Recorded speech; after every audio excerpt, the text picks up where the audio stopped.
Straight Out of Bethlehem. Now turn to the other neighbor who you didn't speak to when you first came in and say, neighbor, part 6.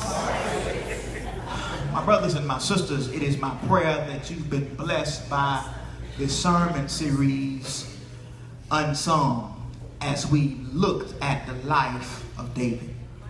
Each week together we have shared in the twists and turns of a man who God called was after his own heart.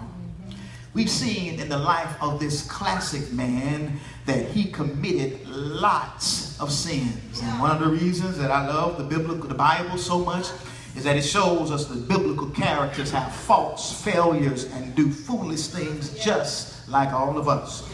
Your foolish things may not be my foolish things, but all of us in here from the pulpit to the pew do foolish things, and I'm praying each day that we aren't doing them as much as we used to do them. Church folks don't know when to shout. Yes, we as believers are in process. We ain't what we used to be, and we ain't what we need to be. We are in process of who God wants us to be, but all of us rely on cheap grace too much.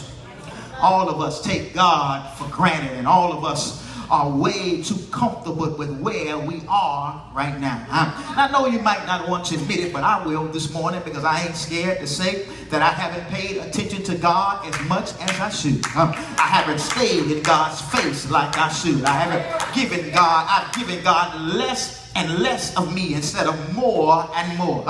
That's my testimony, but what's yours this morning? Have you neglected God, only calling on God when something was wrong? Only spending time with God when you needed something, and only learning about God when you didn't have anything else to do? Maybe there's somebody else in the house besides me that needs to get his or her groove back with God, that needs to become intimately reacquainted with God again, that needs to be more passionate about the God they serve. I'm just asking because I may be the only one in the house, and if I am, pray for me that God can restore unto me the joy of my salvation. Pray for me that God will renew a right spirit within me, and while you're praying for me, I'll pray for you that you'll fall in love with God all over again, that you'll remember when you first came on the Lord's side. You didn't do anything without talking to him. You watched what you said because you didn't want to be disrespectful to him. You talked about him more than you talked about football, school, work, kids, money, and anything else you had going on in your life. If that's somebody's testimony, then open up your mouth and say, God, work on me before you work through me. And God, do something on the inside of me before you do things for me on the outside. David, just like all of us, is no stranger to disappointment, death, disease, tears, and sin.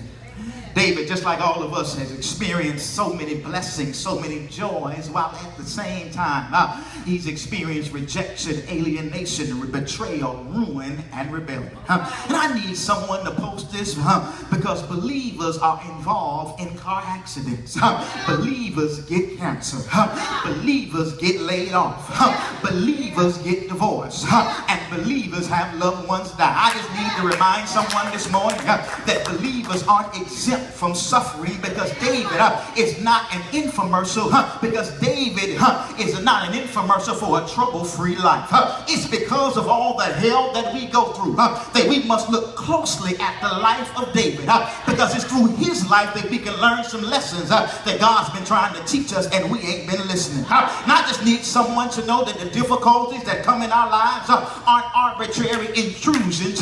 They're elements in a complex web of interconnecting sins and mercy. Suffering isn't a cut and paste moral punishment.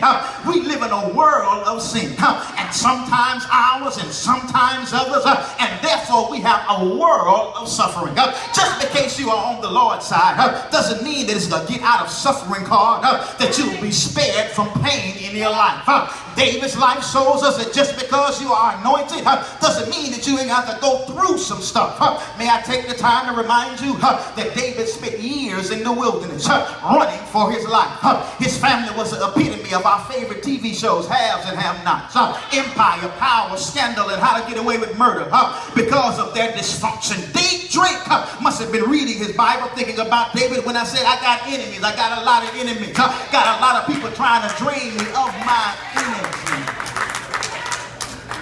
Pay close attention to the text, because the text tells us that David got in touch with himself when Shimei was cursing him out.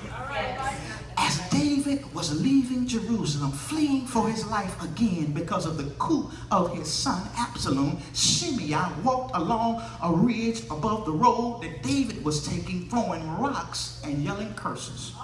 My beloved in the Lord, David had a tendency to get wrapped up in himself. Or in the words of my daddy, he thought more highly of himself than he should. And notice, if you will, David's response to the curse words. His troops want to kill the man, but David says no. I need to let everyone know that you can't respond to every situation you find yourself in. Somebody needs to tweet that real quick. You can't curse people out.